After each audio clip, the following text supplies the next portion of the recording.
Tapi kalau mencatat segala macam untuk kepentingan pribadi itu bukan teliti, itu lincah Pak namanya. Bahasa lainnya ada Mas. Agak licik gitu. Lincik. Poster-poster Bisa jadi, saya juga nggak tahu siapa yang masang itu kan. Banyak yang teman-teman yang WA, Bang ini wah ada di sini, ada di situ gitu kan. Saya pikir ngapain gitu kan, ada seperti itu. Gitu. Padahal dia masih menjabat. Gimana mau ikut peraturan? Nanti kalau ikut peraturan kasusnya SDM ketahuan dong. Waduh, gawat. itu yang harus kita bahas lebih dalam, Bang.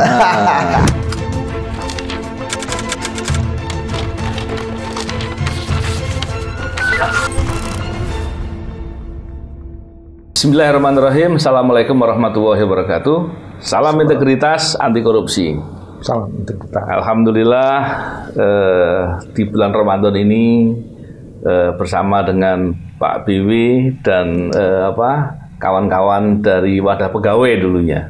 Para sohib. Jadi ini ngobrol seru sebenarnya. Jadi perkenalkan ada Yudi Purnomo Harahap dan Aulia Postiera. Apa kabar? Alhamdulillah sehat, Bang. Alhamdulillah baik, Bang. Ini di bulan Ramadan ini kita malah justru mendengar KPK sedang bermasalahnya serius sekali. Dan masalahnya itu karena banyaknya, jadi komentarnya udah kemana-mana nih, Pak Bimo. Jadi saya mau mulai bicara yang mana pun bingung sebenarnya. Tapi paling nggak saya bisa klaster lah. Ya. Di sini ada satu perbuatan Firly Bahuri yang arogan dan sewenang-wenang, biasanya terkait dengan kepegawaian. Ini sekarang ini lagi banyak dibahas soal Brigjen Endar gitu. Ya padahal bukan cuma itu, sebelumnya ada juga Rosa Purbabekti. Ya betul. Ya kan? Kita juga ingat tentunya dulu pernah di kasus yang berhubungan dengan Harun Masiku gitu ya. Itu ada Yadin juga dikembalikan dari kejaksaan. Betul. Dan juga ada pegawai pengawas internal yang dulu meriksa Firly Bahuri, Sugeng. namanya Sugeng, orang kejaksaan, dikembalikan juga. Jadi sebetulnya kasusnya itu banyak. Dirut penuntutan. Direktur penuntutan, Fitro, dan kemudian deputi penindakan juga, ya. Dan yang paling rekor 57. Iya. Itu gak ada lawan itu, Pak. Jadi, karena korbannya ada di sini, Pak. Korbannya ada di sini semua. Jadi selain itu juga terkait dengan masalah ini, yang sering dibahas ini yang terkait SDM. Ya. Yudi yang sering bahas nih. Iya. Saya selalu nonton Yudi di TV-TV. Tapi nanti saya jeda sedikit ya, karena ada teman ini penting juga nih. Iya. Karena apa yang kita lakukan selalu penting, Pak. Terkait dengan SDM ini kan terkait dengan masalah ini ya, dugaan kebocoran dokumen. Wah, nah Aul penyelidik, Pak. Nanti kita bisa tanya sama Aul. Cuman konteksnya begini loh. Ini kan sebetulnya bukan isu baru ya. Saya masih ingat kok ketika saya masih di KPK, Firly Bahuri jadi deputi penindakan itu ketika ekspos sering foto-foto dia. Iya betul. Dan ternyata modusnya hampir sama nih.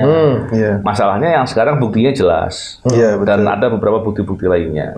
Nah, saya memulai dari Pak BW dulu deh. Pak BW kan ada keperluan nih. Pak BW sebentar ya. Ngomong sebentar soal bikin terkait dengan... Sebenarnya saya... Ini udah penutup sebenarnya kalau Pak BW. Udah kesimpulan. Saya justru ingin nambahin pertanyaan. Gawat. Oh, kalau gitu Pak BW mau nambahin pertanyaan. Dulu kita untuk jadi bahasan. Dulu kita penyidik, sekarang kita ditanya-tanya nih. Ada waktu tetap berjalan. Ini kan begini. Ketua KPK sekarang Pak Firly ini kan punya kekhasan.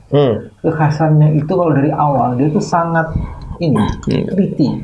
Betul. Teliti menulis semua ini ditulisnya. Dari satu sisi sebenarnya korek ya, orang yang punya teliti prudensial itu keren. Tapi di sisi yang lain juga kemudian kita mendengar misalnya Menko Polhukam ya, informasi yang berkembang itu dapat informasi tuh. Yang agak detail-detail gitu. Jadi ini sebenarnya dia bekerja dengan ketelitiannya untuk kepentingan dirinya atau untuk kepentingan yang lain. Dan yang kita khawatirkan dalam kasus yang seperti ini kan ada 3. Satu ada isu transaksi. Nah transaksi ini kedua untuk dirinya atau dia sedang melakukan bargaining. Dan kalau itu terjadi yang ketiga KPK dipakai sebagai instrumen untuk bargaining dia. Bahaya banget. Tapi kalau mencatat segala macam untuk kepentingan pribadi itu bukan teliti, itu lincah Pak namanya. Bahasa lainnya ada Mas. Agak licik gitu. Lincik. Saya izin sebentar ya sambil. Iya Pak BW. Siap Pak BW. Kita mulai dari Yudi dulu barangkali. Yud, kita mau dapat cerita sedikit nih Yud terkait dengan masalah kepegawaian. Bagaimana pemulangannya Endar? Ya, jadi gini Bang ya. Di KPK kan kita dulu ada suatu aturan ya mulai dari 4 tahun, kemudian 2 tahun, artinya total 10 tahun. Ya, kemudian yang kedua kan berubah. Jadi sekarang ini tidak ada ketentuan tahun ya. Namun tetap pegawai itu dijaga, Bang. Ingat bahwa KPK memang lembaga independen. Tapi lembaga independen artinya pemimpinnya tidak boleh sewenang-wenang, termasuk kepada pegawai. Pegawai tidak boleh diganggu, diusik karena permasalahan pertama personal. Ya, artinya kan dalam dunia kerja kan tentu ada office politik, ada like and dislike, ya kan. Nah, yang kedua material pekerjaannya, Bang. Nah, di materi pekerjaannya harus dijaga supaya dia tetap independen. Jadi jangan hanya KPK-nya, pegawai juga independen. Artinya ketika dia melakukan tugas, ya nggak boleh diganggu, nggak boleh intervensi. Itulah sebabnya di KPK ketika pengembalian, jelas yang di aturan yang baru ya, yang dibuat oleh KPK ya, itu jelas bahwa pengembalian ya terkait dengan pelanggaran etik atau disiplin yang berat dan sudah terbukti, Bang. Itu artinya apa? Artinya memang sangat berat untuk mengembalikan pegawai KPK ke instansinya, ya, supaya dia terjaga independensinya, supaya ketika pimpinan berseberangan dengan pimpinan dia tidak tidak takut untuk dipindah. Nah, namun yang menarik kan dari beberapa yang tadi Abang sebutkan, ya, itu kan terjadi ketika misalnya ditarik lah untuk alasan promosi. Itu juga jadi suatu hal yang menurut saya menjadi modus gitu ya. Ditarik ya, ketika dikembalikan ya KPK kan orang ditarik, ya kan. Kemudian kedua, mengundurkan diri. Ya kan kayak Pak Fitroh gitu kan, ketika mengundurkan diri sudah nggak akan bisa. Nah, ini yang menarik sekarang, ya, nggak ditarik instansinya, malah diperpanjang, ya, kemudian ya dia dikembalikan. Karena kita lihat bagaimana Pak Endar, ya, pertama KPK itu kan berdasar kebutuhan. Kebutuhan itu apa sih? Ketika ada kekosongan, baik itu jumlah orang, ya, bisa penyidik, ya, berdasarkan analisis kebutuhan, KPK pasti ada analisis kebutuhannya, ya kan, butuh segini. Kemudian termasuk juga kalau jabatan kosong. Betul. Jadi ketika misalnya KPK kemarin beralasan bahwa jabatannya sudah tidak dibutuhkan lagi loh, orang pejabatnya ada di situ, yang kosong gitu kan. Nah, jadi di awal KPK sudah minta, akhirnya Pak Endar datang, ya, ikut seleksi bersama dengan yang lain. Dari tempat-tempat lain juga ada. Dan akhirnya terpilih Pak Endar. Artinya secara definitif ya sudah ada. Ya, ketika dulu Polri mengirim kan untuk memperkuat KPK dan KPK yang mohon loh, bukan KPK yang bukan instansi Polri yang ngirim, inisiatif proaktif enggak, tapi KPK yang memohon, ya kan, dan Polri pun sebagai sinergitas kan mengirim. Nah, ketika sudah terisi, ya Bang ya, nah itu kan Polri punya aturan ya surat tugas 1 tahun sekali lah, ya kan, jadi 2001 aman. 2022 aman. 2022 aman. 2023 ya kan udah ada perpanjang di sekitar kalau nggak salah tanggal 29 ya kan, tiba-tiba 31 dikembalikan, ya kan, tanpa ada kejelasan. Ya, pertama ini loh Bang, kita kan dunia kerja ini tentu ada pemberitahuan, one month notice gitu kan, karena harus kita mengembalikan perangkat kerja, berita acara untuk selain ke atasan gitu kan, memberikan laptop misalnya atau menyelesaikan pekerjaan, itu kan dari situ aja nggak ada. Tiba-tiba Pak Endar berhenti, padahal Pak Endar sebelumnya udah terima perpanjangan untuk 1 tahun ke depan. Disinilah yang memang saya melihat bahwa kejanggalan ini sangat luar biasa. Ini kan ini sangat berbeda dengan tadi yang katakan kalau dia mundur ya udah selesai, nggak akan bisa diperjuangkan. Atau ketika ada dari instansi yang menarik dengan alasan apapun, mau promosi mau apa gitu kan. Nah, kemudian yang ketiga, ketika ada perpanjangan, ya kan, ini kemudian dikembalikan. Ini saya lihat titik lemahnya ya dari apa yang dikeluarkan oleh KPK gitu kan. Kenapa? Karena kemudian akhirnya mengambil aturan-aturan yang lain. Ingat loh, kan selalu mengatakan independen.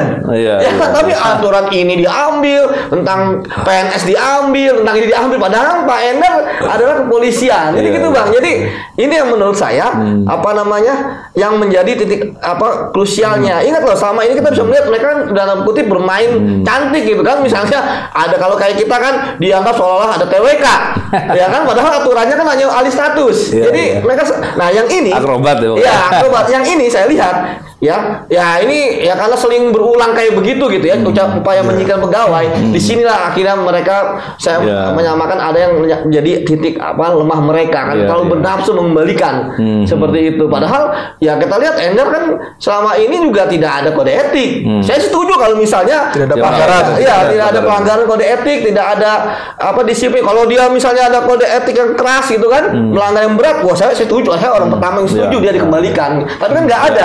Bahkan Dewas Pak Tumpak mengatakan tidak ada. Artinya ya secara formil ya dia artinya integritasnya ketika di KPK gitu ya. Dari potretnya itu ya pasti terjaga prestasinya dan sebagainya. Seperti itu sih Bang. Ya, kita ini ngomong dengan orang-orang yang memahami betul soal aturan kepegawaian. Kenapa? Saya ketua wadah pegawai di periode berapa tuh? 2016-2018 ya. Sekjennya Aulia. Yang banyak tahu Aulia berarti. Karena saya sakit waktu itu. Yudi ketua wadah pegawai juga. Jadi kita banyak tahu soal itu. Nah, soal ini juga nih mungkin Aulia bisa nambahkan ini. Kenapa? Karena disebutkan bahwa Brigjen Endar ini masa kerjanya habis.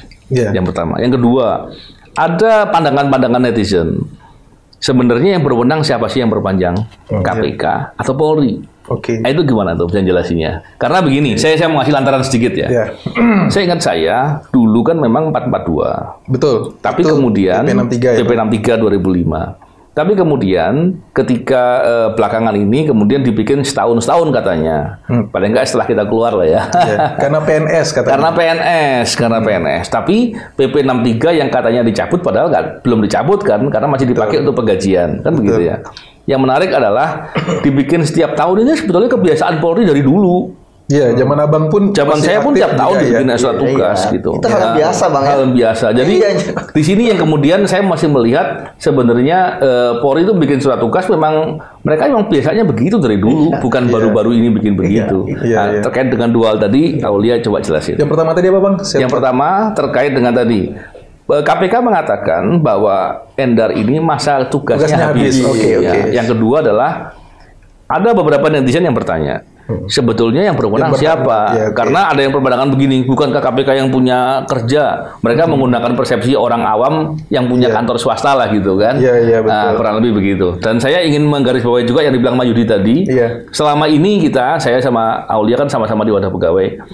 Kita concern dengan hal ini karena apa? Aturan kepegawaian itu harus jelas dalam konteks melindungi insan KPK. Jangan sampai bekerja kemudian terintervensi atau tidak independen dan tidak profesional. Kan konteksnya itu. Nah, dua hal tadi Aulia bisa jelasin. Oke bang, sebelum saya jawab bang, tadi abang bertanya apakah masa kerjanya habis atau tidak. Saya mau jelaskan dulu prinsip-prinsip perlindungan pegawai anti korupsi. Jadi di sekitar tahun 2010 atau 2011 itu negara-negara UNODC itu berkumpul di Jakarta bang. Mereka bersepakat mendeklarasikan Jakarta Statement Principle of Anti Corruption dan diantara poin-poinnya itu adalah perlindungan terhadap pegawai-pegawai lembaga anti korupsi. Karena pegawai-pegawai lembaga anti korupsi itu rawan dalam arti kata dikerjai, baik itu diserang secara hukum, dikriminalisasi, diserang secara fisik, bahkan diserang karirnya. Bisa saja kita banyak mendengar juga di lembaga anti korupsi lain di negara lain itu banyak kejadian kan, kita kan saling berkomunikasi dengan mereka. Ada bahkan di Malaysia itu sampai dicor, ditong sampai meninggal gitu loh. Yang itu sama-sama dapat penghargaan dengan Bang Novel. Ada juga yang ketika menangani perkara tiba-tiba dimutasi.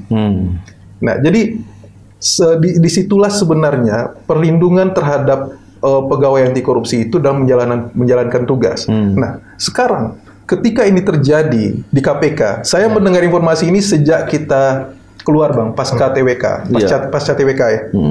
Itu beberapa orang teman-teman penyidik itu dipindah dan penyelidik itu dipindah tanpa melalui. Kalau dulu kita kan ada tes, karena pegawai KPK itu diangkat karena keahlian dan kompetensinya. Itu kan dua poin itu yang kita tahu dulu kan di PP 63 2005. Ini oleh Firly dan kawan-kawan, mereka hanya dengan SK dipindahkan ke unit kerja lain. Bukan karena pengajuannya, bukan ya? Bukan karena pengajuan. Mungkin ada yang mengajukan sendiri, ada juga saya dengar. Tapi yang dalam surat tugas itu atau SK tersebut orang itu nggak tahu malah beberapa orang itu tiba-tiba ada SK dia yang seharusnya penyelidik dan penyidik itu dipindah ke unit kerja lain baik itu di pencegahan maupun di deputi Korsub saya tahu. Ini nggak benar Bang, karena bisa jadi itu memang seolah-olah itu promosi dan di KPK kita kenal nggak ada promosi. Kalau promosi dia tes jadi direktur atau deputi, sisanya fungsional. Nah, kan nggak ada promosi seperti di kepolisian yang kenaikan pangkat ya Bang ya. Nah itu nggak masuk akal. Nah jadi apa yang dilakukan oleh Firly dan kawan-kawan hari ini itu adalah hanya melanjutkan apa yang sudah mereka lakukan dalam 3 tahun terakhir mereka memimpin KPK. Kena batunya sekarang ya. Kena batunya sekarang karena dia berhadapan dengan seorang perwira tinggi kepolisian yang juga dalam hal ini didukung oleh junior-juniornya yang cukup banyak di dalamnya. Betul. Nah, saya masuk ke pertanyaan Abang. Apakah kapan masa berlaku habisnya masa kerja saya panggil Bang Endar ya, Dirlit. Kalau mendasari saya membaca SK dari Sekjen KPK itu, kalau mendasari dari SK tersebut Sekjen KPK menyatakan bahwa dia mendasarkan penugasan Pak Endar dari tahun sebelumnya sampai tanggal 31 Maret.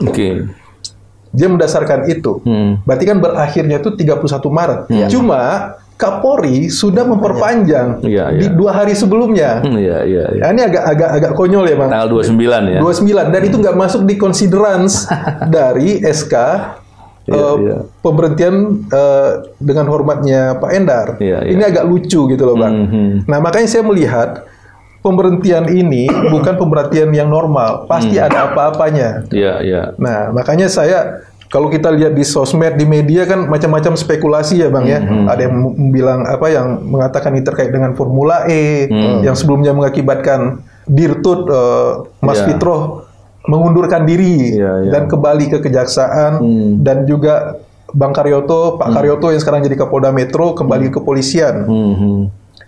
Tapi saya melihat ada dalam 1 minggu terakhir itu ada perkembangan Bang isu dan itu menurut saya bukan isu lagi. Ini sudah fakta, sudah menjurus kepada fakta karena sudah ada pengaduan, sudah ada pelaporan kepada Dewas, evidennya banyak dan beberapa sempat disebar di media sosial dan menurut saya ini adalah sebuah kesalahan fatal yang dilakukan oleh seorang Firly Bahuri sebagai Ketua KPK yaitu dugaan pembocoran dokumen, yaitu dokumen terkait dengan penyelidikan.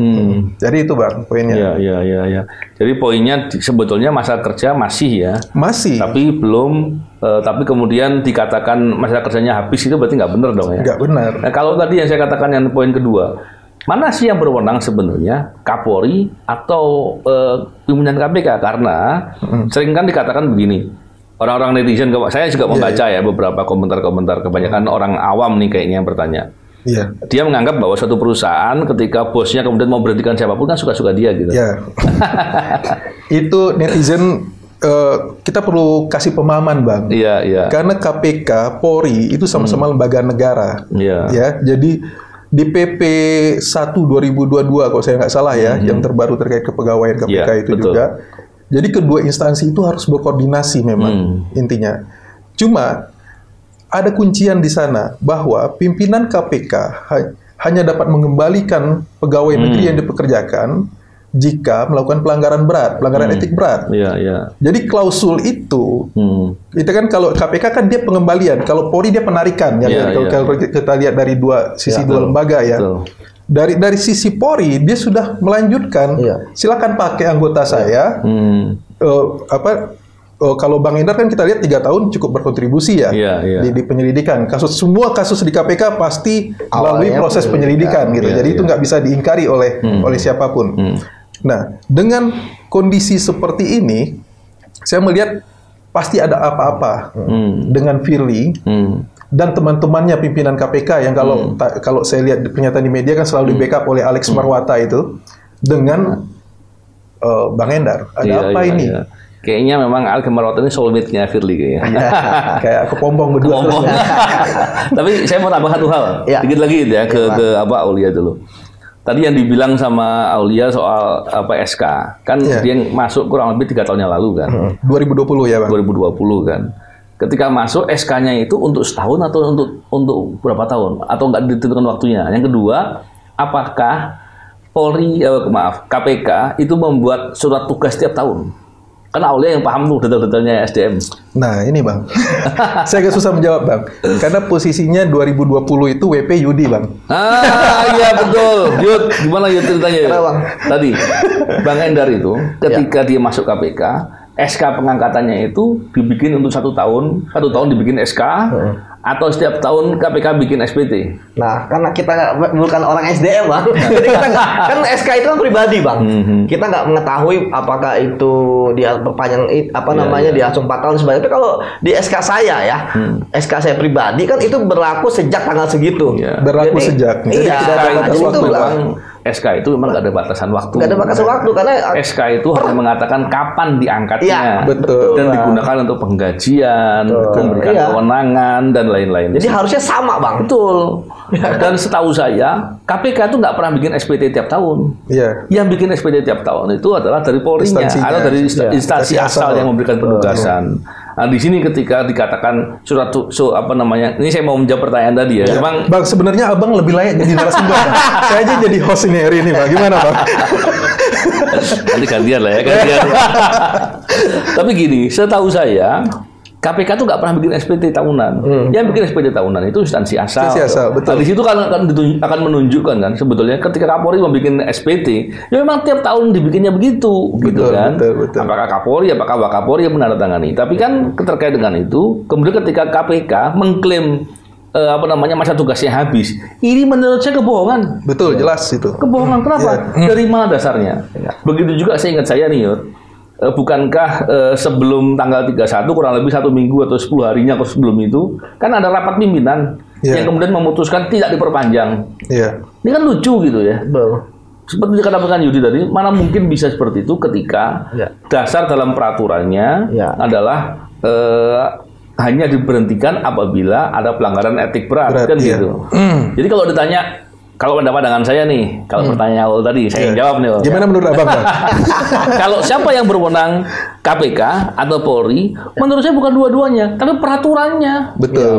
Bukankah peraturannya mengatakan bahwa hanya dikembalikan kalau dasar itu ikuti peraturannya. Tapi kalau pimpinan KPK kemudian berpandangan bahwa ini perusahaan swasta, suka-suka saya mengatur, ya bikin peraturannya gitu. Tapi Firly ini Bang, maaf ya Bang ya, saya melihat ketika dia menjadi ketua KPK, dia membuat KPK itu seperti perusahaannya dia. Kita lihat sendiri kan. Kacau gitu. Gimana dia membuat himne dan mars KPK yang diciptakan oleh istrinya. Dibuatkan acara di gedung KPK. Jadi memang acara masak-masak. Apa yang ada di dalam pikiran masak-masak nasi goreng ketika dia awal terpilih. Jadi apa yang ada di benak para netizen itu kan bisa kita salahkan juga, Bang. Karena dia melihat faktanya. Firly memperlakukan KPK seperti perusahaan keluarga dia. Tapi kita perlu luruskan, Bang. Itu salah. Bukan seperti itu. Jadi di KPK itu lembaga, sebetulnya lembaga yang mestinya menjadi percontohan. KPK role model. KPK itu lembaga independen yang bertugas untuk memberantas korupsi. Makanya dalam konteks perbaikan birokrasi terkait dengan value, kultur dan lain-lain itu dibuat sebaik mungkin. Cuman memang katanya banyak berubah ya. Gimana ceritanya?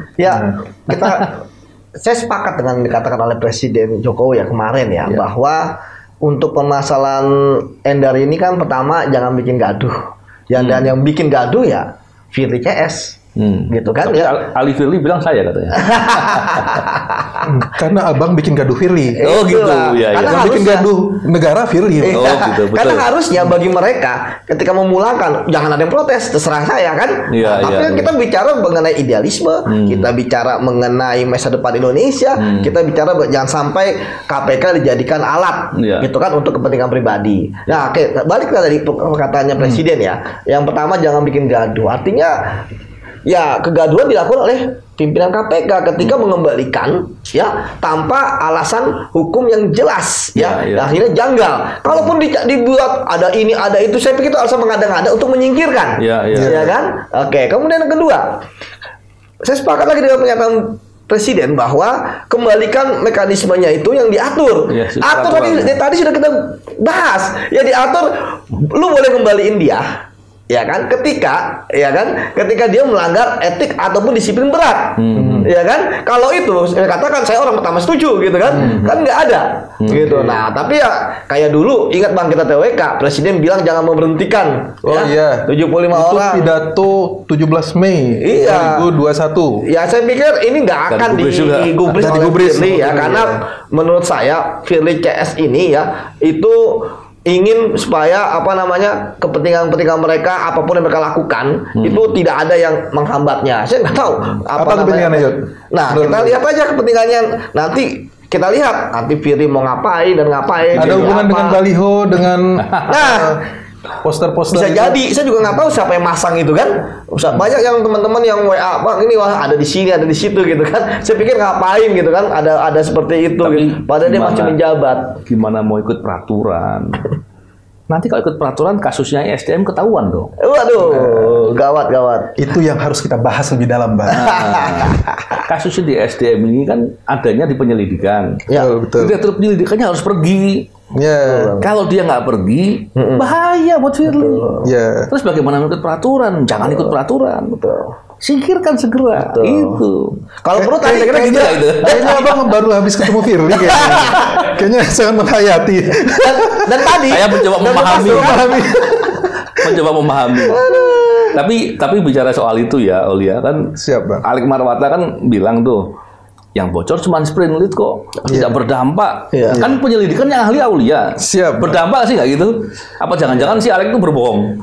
Dia berbohong jangan-jangan. Saya tuh khawatir dia tidak mengerti, Bang. Walaupun dia sudah 2 periode menjadi pimpinan KPK, dia tidak mengerti apa yang terjadi di bawah. Karena dia waktu tes pegawai dia nggak lolos. Nah, jadi dia nggak lulus. Dia nggak lulus, Bang. Tes jadi apa tuh? Tes jadi pegawai penyelidik waktu itu. Penyelidik. Dia sewaktu dia di BPKP. Pantes dia ngomongnya asal. Nah, dia nggak ngerti teknis. Makanya kita kasih pemahaman, Bang. Betul. Semoga dia nonton nih di sini nih. Jadi ketika sprint lead itu bocor, itu kita dulu sempat ngalami lah di tahun 2018, 19, sampai akhirnya kita penyelidik itu semua membuat petisi dan bertemu dengan pimpinan menyatakan bahwa ini ada masalah besar di KPK dan kita duga waktu itu pelakunya adalah Firly. Kita menduga ya waktu itu. Saya ikut tanda tangan waktu itu. Abang ikut dengan tangan juga petisinya. Jadi itu terjadi. Apa yang terjadi pada waktu itu? Macam-macam, Bang. Ada yang ketika tim kita turun di suatu kota, itu tiba-tiba ada razia di sana. Tim kita dibawa ke Polres, segala macam. Seolah-olah kita ada narkoba di sana. Terus ada juga kejadian, tiba-tiba tim di hotel ada orang lain masuk di kamarnya. Padahal kita sudah sewa kamar. Masuk di kamarnya? Di kamarnya, ada orang lain di kamar itu. Dan orang itu tiba-tiba tanpa rasa bersalah, akhirnya keluar saja begitu saja. Ada bentuk-bentuk intimidasi dan teror seperti itu. Dan yang pastinya ketika terjadi kebocoran kasus penyelidikan, kalau kita bicara penyelidikan itu, kalau di instansi lain itu lebih ke fungsi intelijen ya. Ada proses informasi yang dianalisis sehingga jadi intelijen. Cuma penyelidikan kita mencari bukti juga, lebih advance dari intelijen sendiri. Nah, ketika itu terjadi, ketika kebocoran itu terjadi, itu pertama yang paling berdampak adalah keberhasilan penyelidikan itu sendiri. Itu udah pasti. Ketika bocor, ya udah pasti operasinya gagal. Yang kedua, kita bicara tentang bagaimana nanti efeknya terhadap pegawai-pegawai yang sedang terjun di lapangan. Beresiko itu ya? Beresiko pasti, Bang. Karena memang kan kita yang namanya penyelidikan, yang kalau kita di penyelidikan itu kita bagi dua, Bang. Ada penyelidikan tertutup, ada penyelidikan terbuka.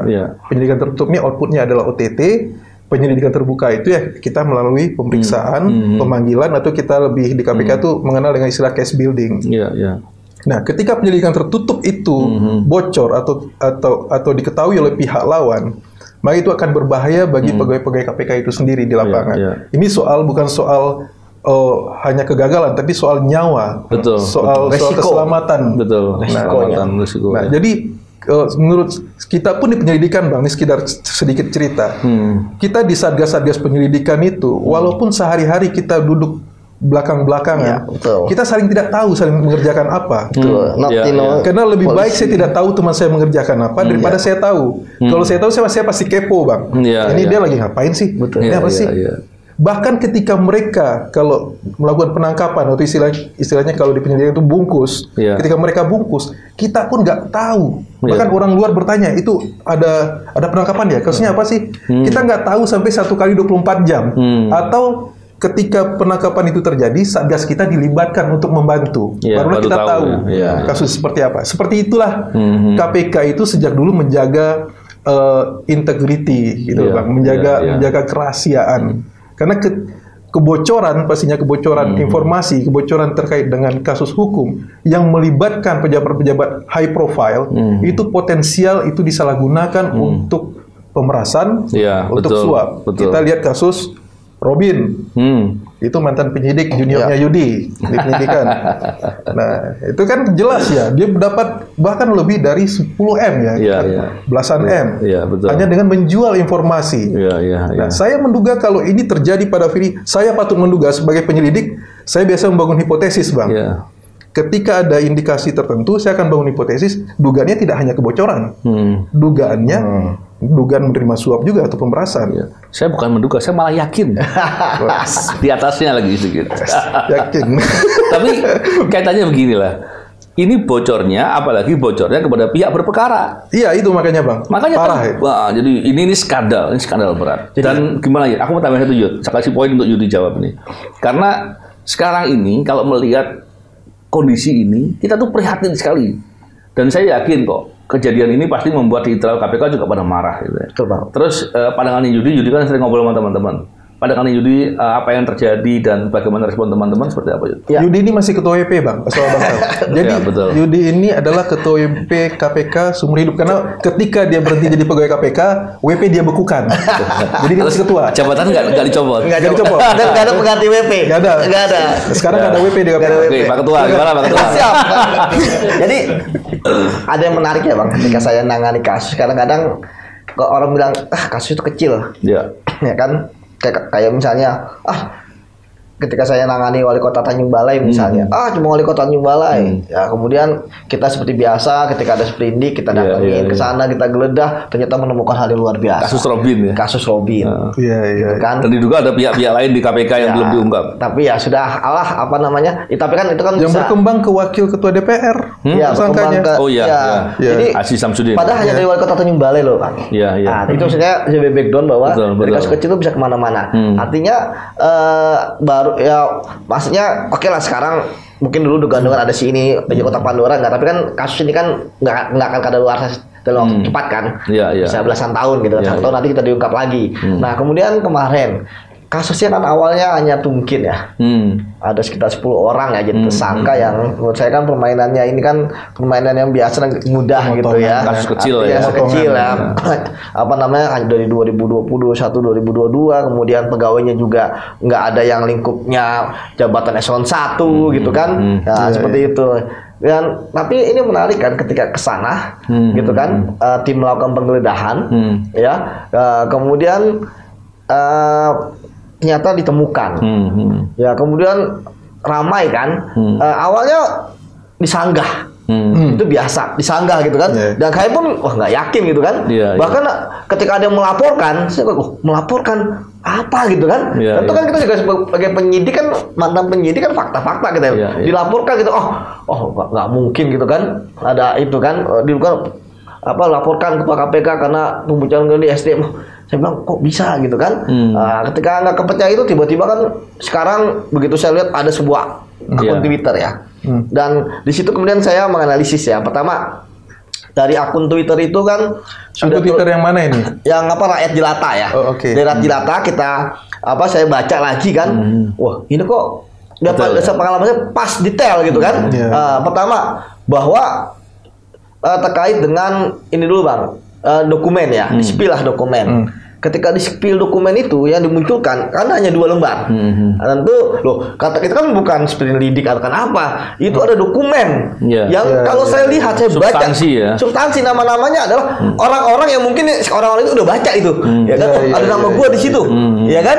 Wah, artinya, apa namanya, pasti akan ada dokumen yang lebih besar dari itu, ya kan? Nah, dari situ saya lihat, wah itu kan adalah target, istilahnya adalah profiling gitu ya. Orang saya lihat ada perusahaan, ada nama itu gitu kan. Seperti apa ya, laporan perkembangan penyelidikan atau laporan hasil penyelidikan. Nah, dari situ yang kemudian saya lihat kan bentuknya itu kan entah kenapa kok bentuknya itu bukan kayak dokumen kita ini ya, apa dokumen yang mungkin scanan itu, tapi bentuknya kayak foto ya kayak mungkin kayak seperti itu Bang. Pokoknya dokumen fisik di foto gitu ya. Ya kayak seperti itu lah. Firly kayak gitu lah ya. Kita lihat. Nah, kemudian dilihat lagi ada ininya ya, apa ada orang yang bertanggung jawab atas dokumen itu kan. Kemudian kita lihat bagaimana ada suara, ya kan. Jadi saya melihat suara yang mana, Yud? ada suara yang terkait apa interogasi orang itu kan. Pak, interogasinya ada juga? Ada juga kalau saya dengar. Oh, saya belum. Ada interogasi juga. Iya, siapa? saya sempat lihat tapi belum sempat akses. Seperti itu. Nah, di situ, nah dari sini kan kita lihat ini sebenarnya terang benderang lah. Dan saya lihat bahwa apa yang harus dilakukan oleh Dewas ya. Pertama, periksa orang-orang dengan penggeledahan. Dari situ dulu, dapat apa? Ya kan? STBB biasanya mana? Ya kan? Dokumennya mana?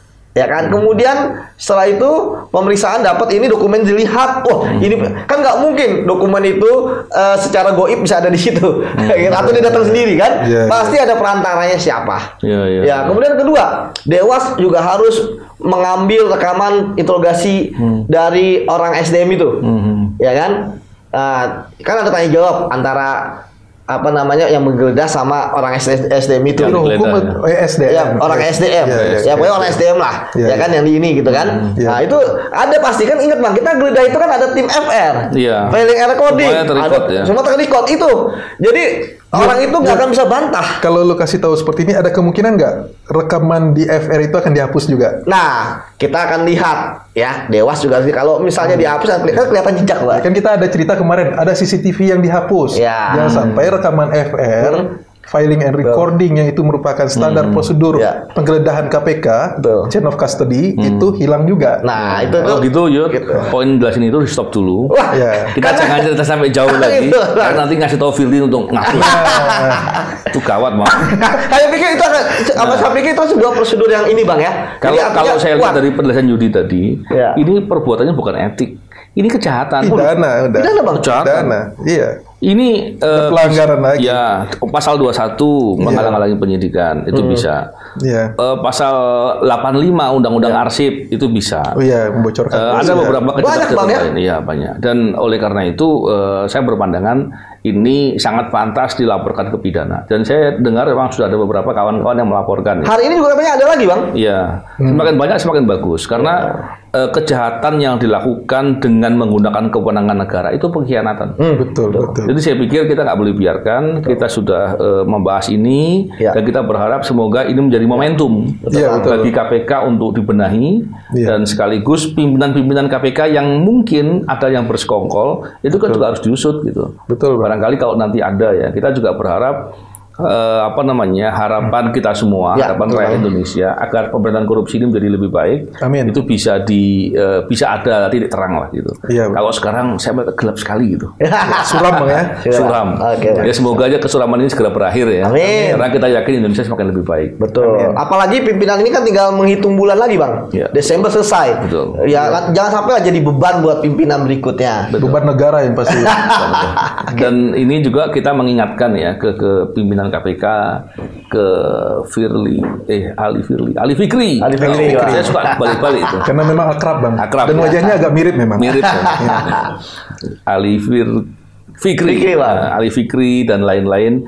Janganlah suka berbohong. Kalau berbohong itu nanti masyarakat akan bingung. Ini berantas korupsi atau mau nemenin korupsi gitu. Jadi itu penting juga. Jadi kita berharap semoga ini semua diusut menjadi lebih baik dan tentunya kita juga senang ketika upaya berantas korupsi itu mendapat ruang yang betul-betul strategis agar negara kita menjadi lebih baik.